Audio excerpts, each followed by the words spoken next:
Hello student, myself Miss Naik NS. I am assistant teacher at Kankoli College, Kankoli. My subject is biology. Today we are going to study the topic from the 11th science, that is cell structure and organization. In this topic, you have to study in detail about the cell, the structure of the cell as well as organization of that cell. Today we are going to study just only what is the meaning of the cell. So the first point of this topic, that is cell. Cell, the definition of the cell is there. The cell is a structural and functional unit of life. How this cell is a term as a structural and functional. When we are going to study about any type of living organism, either it is plant, animal or any other type of the microbes, they are all are grow from the pre-existing form, that is the known as a cell. So for the growth of any type of organism, cell is basic unit. So the cell is termed as a structural unit. When these cells divide and redivide again and again and they grouped together, they are formed into the tissue. Against this tissue and tissue grouped together, they form into the organ. Organ and organ grouped together form the system. And system and system grouped together, they form into the whole body of that organism. So the cell is known as what? Structural unit of life. Then how the cell is a term as a functional unit. Cell perform various type of functions to the basic level. That cell secrete various type of secretion. They are synthesizing in action, as well as various type of metabolic functions, as well as respiration, digestion, conversion, transformation, like various type of functions were completed or performed at the basic level to the cellular level, and hence this cell is known as structural and functional unit of the life. These cells are very minute in structure, or maybe they are larger in size also, but the cell which are microscopic in structure, that cell we does not see by our naked eyes. To study them, to study that microscopic cell, we have to use the microscope. There are various type of microscope are there. First one microscope is the simple microscope. Second is the compound microscope. Third, light microscope. And fourth, electron microscope. Simple microscope can magnify the image up to 50 to 100 times only, but the compound microscope can magnify the image up to 1000 times of more than that of the simple. Regularly in our laboratory, there is a compound microscope used to study the minute organisms. Then third is the light microscope. To the compound microscope, there is the beam of light is used. Due to that, the things are become visible, and hence that type of microscope is known as the light microscope. And last one is the electron microscope. That electron microscope, with the help of the electron microscope, we can see interior of the cell also. Means outermost cell wall we can see with the help of compound microscope, but inner side there is nucleus is present. Inside the nucleus, nucleoplasm, genetic material, that we can study, means the interior of that cell we can study with the help of the electron microscope. These are the some types of the microscope that are used in the study of the cell. See, this is the first microscope made by the scientist Anton van Leeuwenhoek. Microscope is also termed as a Leeuwenhoek microscope. It is the basic structure of the microscope, and with the help of this microscope only outer cell wall can be seen, but later on there is a developed technologies are there, and nowadays the interior of that cell is also easily studied with the help of the electron microscope. Next, about the shape and size of the cell. The shape, the various type of shape of the cells are there. The cells are maybe spherical in shape, rectangular in shape, flattened in shape, polygonal in shape, oval, triangular, conical or columnar in shape. Some of the example I gave you, there are the epithelial tissue. There is a type of epithelial tissue which are column in shape. They are termed as the columnar epithelial cell. Then the RBCs are present in our body, in the blood. That RBCs are flattened in structure. Then some of the cells are conical in structure. So the shape of that cell is vary in shape.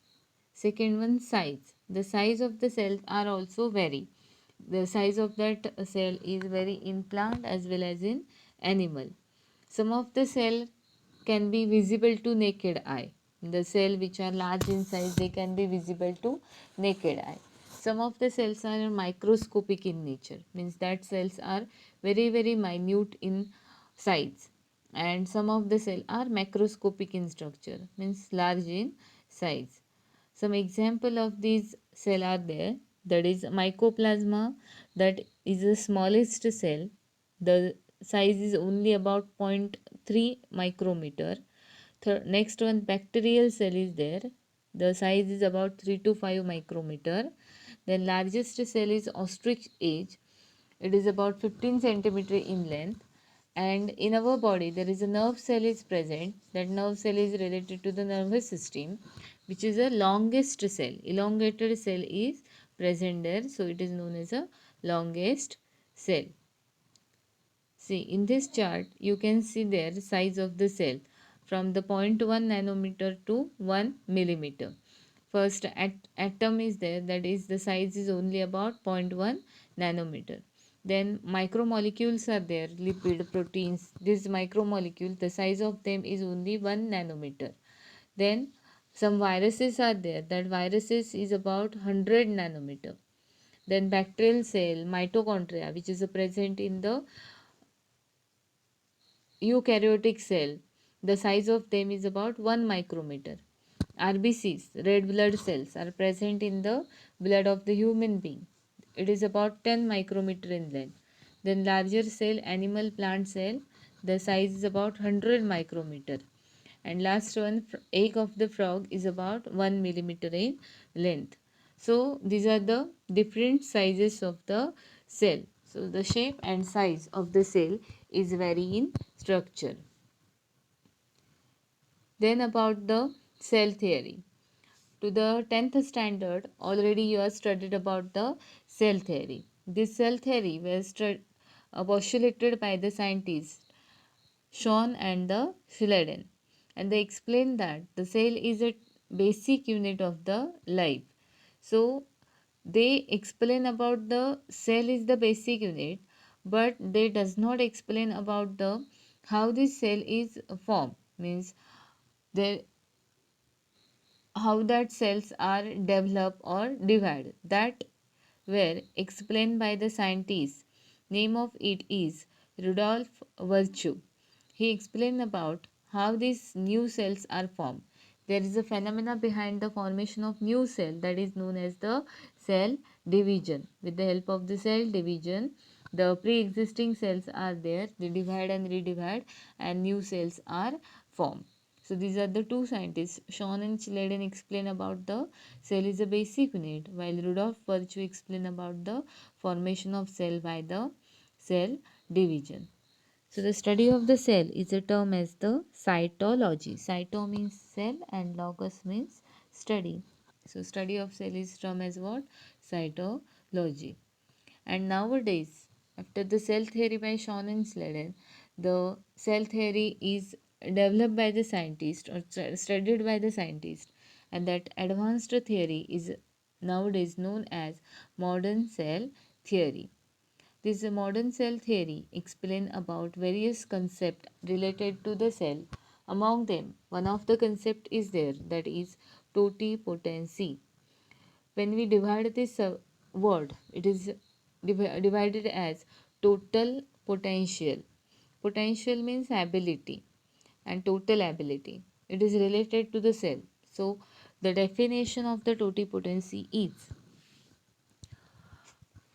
it is a capacity or the potential of living nucleated cell to differentiate and divide to form any other type of cell and thereby a complete new organism form. Okay, see here. Totipotency is what? It is the ability of the cell. What type of ability?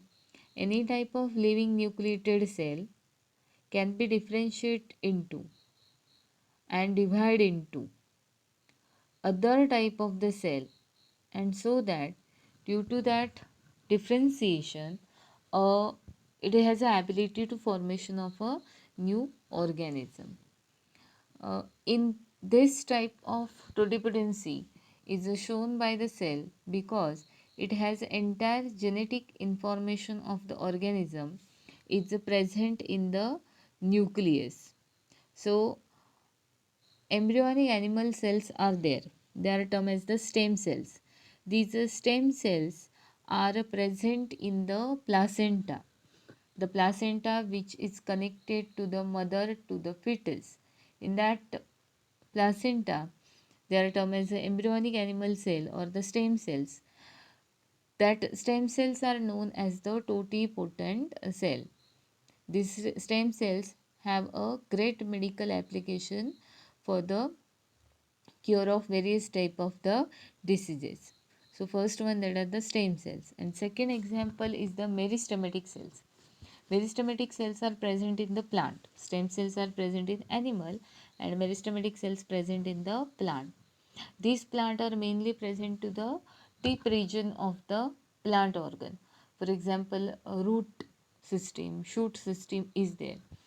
To this root and shoot, to the tip region of them, there is the cells are present. They are termed as the meristematic cells. And these meristematic cells have only ability to divide and redivide again and again, as well as that the cells can be differentiated into a other type of the cells of the plant. So they are termed as what? Meristematic and stem cells are totipotent in nature. So the next point is postulates of modern cell theory. Before we are starting about the modern cell theory, again the scientists Schraden and Shawn are there. They examine a number of plants as well as animal cell. Schraden, when examine the number of plant cell, he conclude that plant are made up of various type of the cell, as well as they form they are formed into a different type of tissues to the plant. Also, the Theodore Shawn is a scientist. He was a zoologist. He explained that the cells are there that are bounded by a thin membrane, as well as there is a surrounding to there is a cell wall is present, which is the unique character of the plant cell. With the help of these observations, postulates of the new modern cell theories were explained by the scientists. Among them, first postulates of the modern cell theory is there, that is, all living organisms are made up of cell. Each and every organism existed on earth. That each and every living organism are made up of cells. The next one, these living cells are there. They are arise from the pre-existing cell. Pre-existing cell is what? Pre-existing cell is a mother cell. When that cells are divided into two, the new cells are formed. So the living cells are always arises from the pre-existing cell. Next one, a cell is the structural and functional unit of life. I already explained about how the cell is known as a structural and functional unit of the life or basic unit of life. Then total activities of the cell are responsible for the activity of the organism. It is very important because when the organisms are show any type of the activity, at that time A variety of the actions are completed into the cell. Various type of metabolic actions, respiration, circulation like processes are there, that they are completed at the cellular level, and due to that they are developed into to show the activity of an organism. Then next one, cells show the transformation of the energy. Energy transform at the cellular level, which is used to show the activity of the organism. Hence the cells show transformation of the energy. And next postulate, that is cell contain nucleic acids, that are DNA and RNA, in the nucleus and cytoplasm. Any cell is there which is divisible into two parts, nucleoplasm and cytoplasm. Nucleoplasm present at the center bounded by the nucleus, and cytoplasm present to the peripheral region bounded by the cell membrane. In that cytoplasm, mainly the RNA is present, while to the nucleus, the nucleoplasm, DNA is present. DNA and RNA, deoxyribonucleic acid, that is the DNA, and ribonucleic acid, that is RNA, both are present in the living cell, and both are play very important role. DNA play the role in genetic transformation of genetic material from generation to generation, whereas RNA play the role in a protein synthesis mechanism. So these are the postulates of the modern cell theory. I hope all of you understood about this point, that are the what is the meaning of cell, what is the meaning of totipotency, and what are the postulates of the modern cell theory. Again, go through it, read it carefully, and solve the question, that is write the postulates of modern cell theory. Okay, thank you.